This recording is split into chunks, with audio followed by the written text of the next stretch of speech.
2D or 3D ultrasound scans is still difficult, uncertain, and often resulting in misdiagnosis.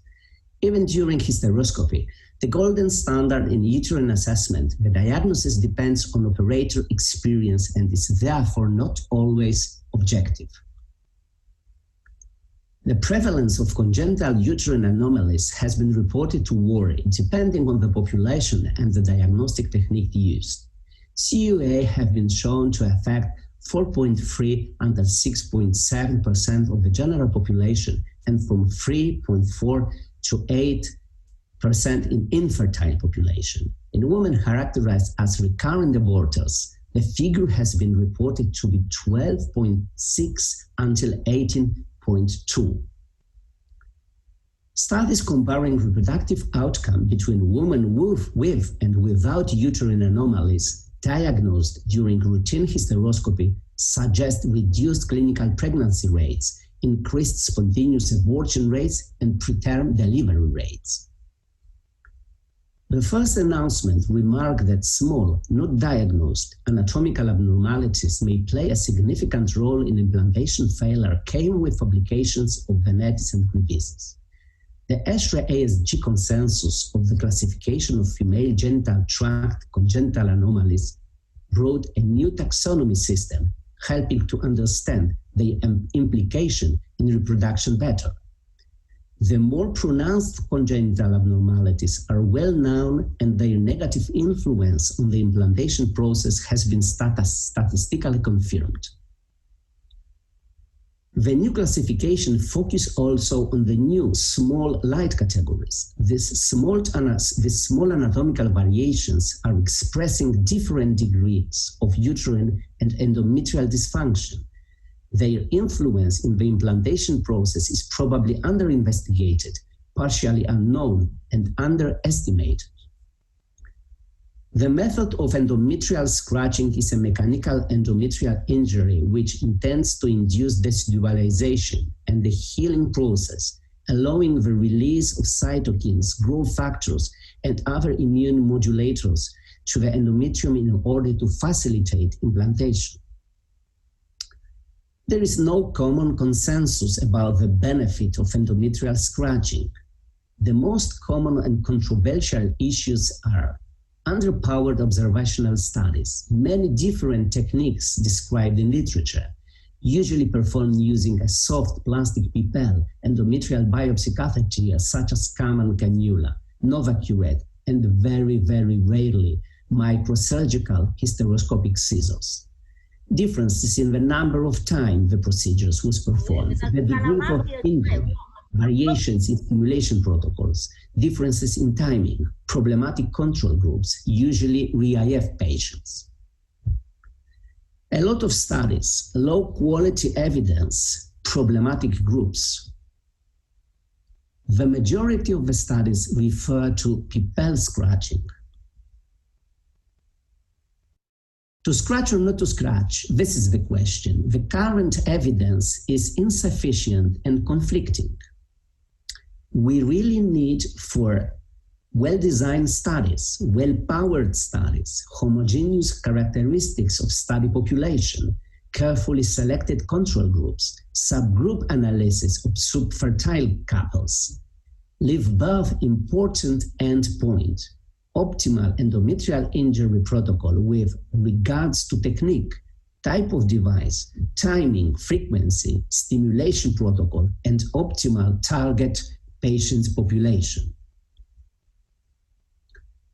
Hysteroscopy allows reliable visual assessment of the cervical canal, uterine cavity for intrauterine adhesions, endometrial polyps, submucous fibroids, endometritis, or uterine malformation that could interfere with implantation. One of the most beneficial impacts of hysteroscopy is the correction of specific uterine cavity abnormalities when detected. Endometrial polyps, different degrees of septum or adhesions are the most common findings in women with implantation failure in the literature. Hysteroscopy provides the opportunity to perform therapy in the same time, such as removing endometrial polyps or submucous fibroids.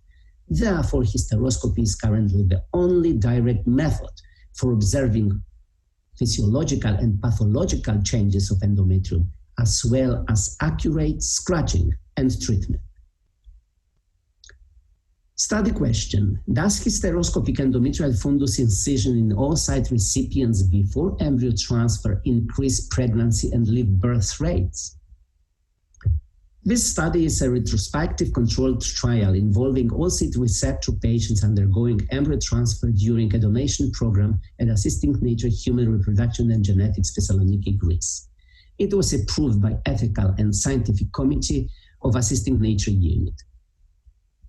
Informed consent was obtained for the patients in the intervention arm. The whole group was 332 egg recipients divided into the two groups, hysteroscopy group 114 and non-hysteroscopy group 218. The women who underwent hysteroscopic evaluation of the uterine cavity prior to ET also underwent fundus endometrial incision irrespective of the presence of arcuate uterus or not with endoscopic scissor. The relation of FEA, performance to pregnancy outcome, was investigated. The age of the woman included into the study ranged from 35 until 50 years old.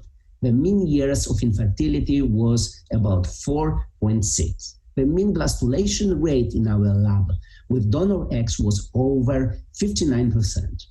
2 blastocyst embryo transfer was performed in all, except for 10 cases with single embryo transfer. The women recruited in the intervention arm of the study commenced OECP on day 2 of the cycle, Yasmin or Labus, hysteroscopic scissor scratching of fundus endometrial incision, as well called. We performed during the follicular phase of the cycle from days 6 to 10 of the cycle prior to the ET cycle. All frozen cycles were carried out following the same endometrial preparation protocols. Once optimal endometrial thickness achieved over 7 millimeters, daily progesterone, utrogesterone Prolutex was started and ET scheduled. Incision was performed by Wolf endoscopic scissor 2 millimeters using Storz Bertocci 5 millimeters hysteroscope. The endometrial fundus scissor incision was performed in a single straight line from the right fallopian ostium to the left. The dip of incision in case of U0U1C incision was continued with the connective tissue until the appearance of a first vessel. In case of U2A or U2B, the incision was also continued with the same range. And in the case that the septum wall was extracted, the incision was continued through the septum tissue until the appearance of the first vessel also.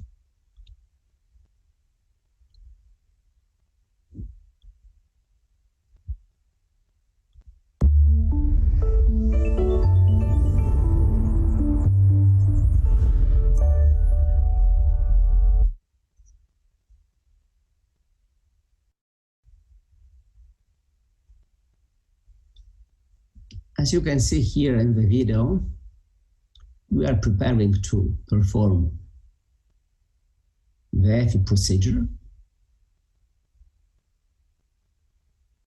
I choose the middle stage and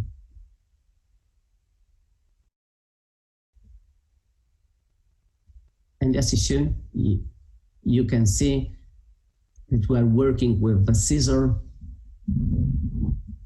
a little deeper, creating the cutting line from the one ostium to the other.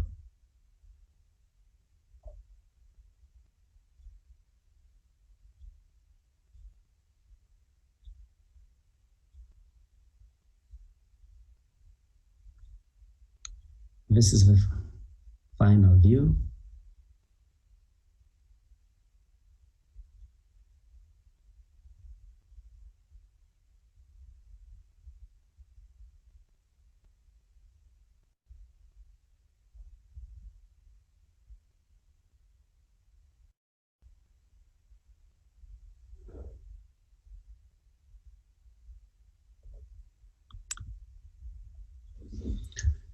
Among the 140 women in the hysteroscopy group, 65 no uterine anomaly was present.